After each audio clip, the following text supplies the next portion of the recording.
நேத்து விளாத்திக்குளம், அதாவது தூத்துக்குடி மாவட்டத்துல உள்ள விளாத்திக்குளம், விருதுநகர் மாவட்டத்து பக்கத்துல சாத்தூர் அருகே உள்ள விளாத்திக்குளம்ங்கிற தொகுதி. எல்லா மக்களுக்கும் தெரியும். அங்குள்ள எம்எல்ஏ மார்க்கனே திமுக எம்எல்ஏ வந்து கைது செஞ்சிருக்காங்க. நேற்று காலையிலயோ மதியத்துக்கு மேலேயும் அவரு என்ன பேசியிருக்காருன்னா, அவங்களால ஏத்துக்கிட முடியல. திமுக கட்சிக்காரங்களால ஏத்துக்க முடியல. எப்படி ஏத்துக்க முடியலன்னா, ஒரு நாங்க தோத்துட்டாலும் பரவாயில்ல. ஏடிவிக்கு வந்திருந்தா கூட நாங்க அத வந்து ஒரு என்ன சொல்றது? மனதார வரவேற்றிருப்போம்.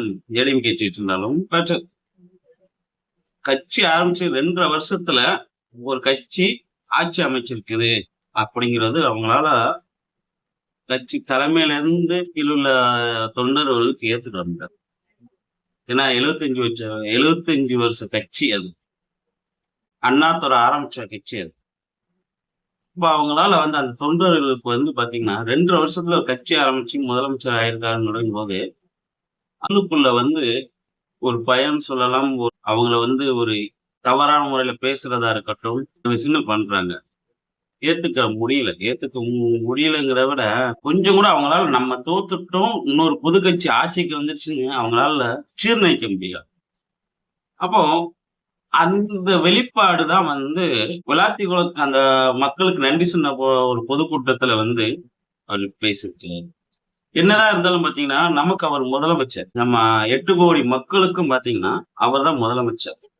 அப்போ அவர் எவ்வளவு பெரிய பொறுப்புல இருக்கிறாரு, எவ்வளவு ஒரு உயர்ந்த இடத்துல இருக்கிறாரு, ஒரு முதலமைச்சர்ங்கிற பதவி என்னங்கிறது அவரை போய் விமர்சிக்கலாம், தப்பு கிடையாது. அவர் செய்யற தவறுகளை விமர்சிக்கிறது வேற, நம்ம தவறான முறையில வார்த்தையில விட்டு பேசுறது.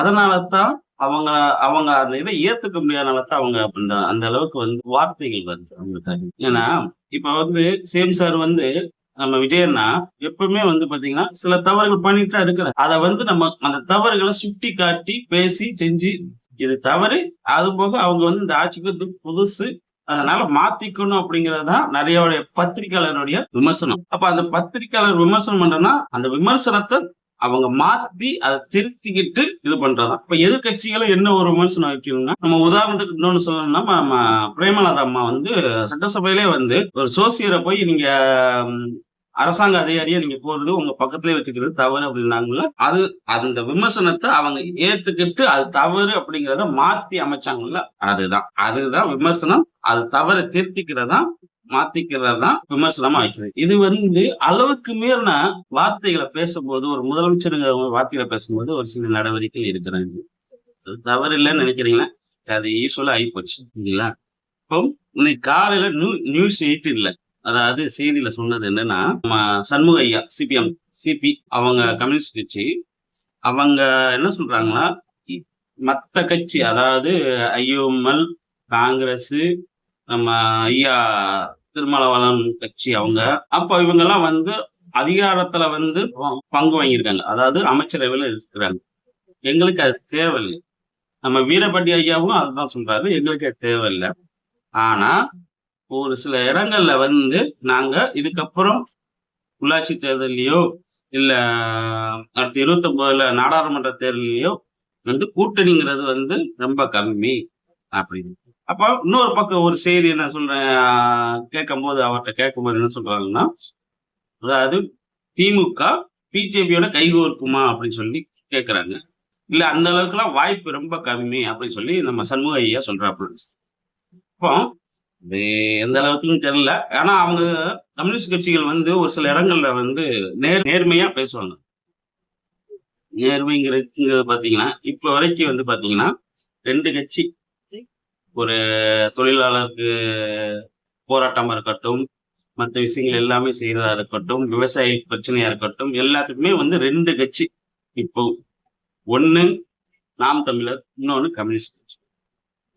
அப்போ இவங்க 2 பேருமே வந்து நேர்மையின் உச்சத்துல இருக்கிறவங்க. அதாவது நாம் தமிழரும் கம்யூனிஸ்ட் கட்சிகளும் அந்த தலைவர்களும் இருக்கு. அப்போ ஒரு சில இடங்கள்ல அவங்க வந்து சொல்லும்போது நம்ம சிபிஐயும் சிபிஎம்மும் வந்து அவங்க தலைவர்கள் சொல்லும் போது நம்ம சண்முக ஐயா வீரபாண்டி ஐயாவும் சொல்லும் போது அவங்க சில இடங்கள்ல நாங்க இந்த மாதிரி ஒரு விஷயங்கள் நடக்குது, தவறான டிவிகே கட்சிகளுக்கு தவறான விஷயங்கள் நடக்கும்போது இத கண்டிக்கவும் செய்றாங்க. பிளஸ் கூட்டணியில போவோமான்னா, அது 100க்கு 99% கிடையாது அப்படிங்கிறத உறுதிப்படுத்துறாங்க. அவங்களுடைய செய்தி, பேட்டிகள பார்க்கும்போது இந்த விஷயம். அடுத்ததா நான் ஏற்கனவே சொன்னதுதான். உங்களுக்கு மறுபடியும் டிவிகே கட்சிக்கு மேல ஒரு விமர்சனம் அப்படிங்கிறது என்ன நெறைய வருதுன்னா, இருக்கிற கட்சிக ராஜினாமா இருக்கிற எம்எல்ஏ ராஜினாமா பண்ணி, அந்த குதிரை பேரம், ஒட்டக பேரம் அப்படின்னு நெறைய விஷயம் சொல்றாங்கல்ல. என்ன ஒண்ணுன்னா, மறுபடியும் உங்களுக்கு ஒரே உதாரணம் சொல்றது, கலைஞர் ஐயா அவர்கள் 96 சீட், அதாவது தொங்கு சட்டமன்றம் அவருக்கு நீங்களா 108 சீட் வந்தீங்க. அவர் 96 சீட்டு தான் எடுத்து ஆட்சி கூட்டணி கட்சிகள வச்சு அமைச்சு 5 வருஷம் முழுமையா முடிச்சிருக்காரு. அந்த 5 வருஷமுமே அம்மா அவர்கள், நம்ம ஜெயலலிதா அம்மா அவர்கள், முன்னாள் முதலமைச்சர் அவர்கள் அந்த 5 வருஷமும் ஒவ்வொரு மேடையிலும் கலைஞர், கருணாநிதி அப்படின்னு சொல்லி, ஏன்னா அவங்க வாயில அப்படித்தான் வரும். அம்மா வாயில அப்படின்னு சொல்லி ஆட்சி அப்படிங்கிற ஒவ்வொரு நாளும் ஒவ்வொரு விஷயத்திலயும் ஒவ்வொரு மேடை பேச்சுகளை அவங்க சொல்லி சொல்லி, ஆனா கலைஞர்கள் ஐயா அதை பத்தி கவலையே இல்லை. எவ்வாறு சொல்லிட்டு ஆனா அந்த 5 வருஷம் முழுமையா அவர் மேல நிறைய விமர்சனங்கள் இருக்கு பொதுமக்கள் மத்தியில, நம்ம கலைஞர் ஐயா மேல. ஆனா அதெல்லாம் அவர் எப்பயுமே கவலைப்பட்டு கிடையாது. இந்த ஆட்சி கொடுத்திருக்கிறீங்க, மத்தபடி அவரு கூட இந்த விஷயத்த அவர் மேல இன்னும் மறுபடியும் சொல்றாலும் நிறைய விமர்சனங்கள் இருக்கு. ஆனா இருந்தாலுமே அவர் இந்த மாதிரி இப்ப நடக்கிற மாதிரி எம்எல்ஏகள் நடந்ததே கிடையாது. ராஜினாமா நடந்ததே கிடையாது அவர் ஆட்சியில. அப்ப அவரு கூட அந்த அளவுக்கு பண்ணல.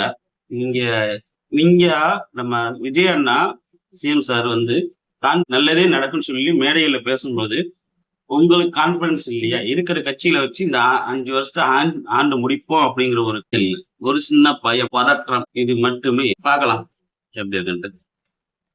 நன்றி, வணக்கம்.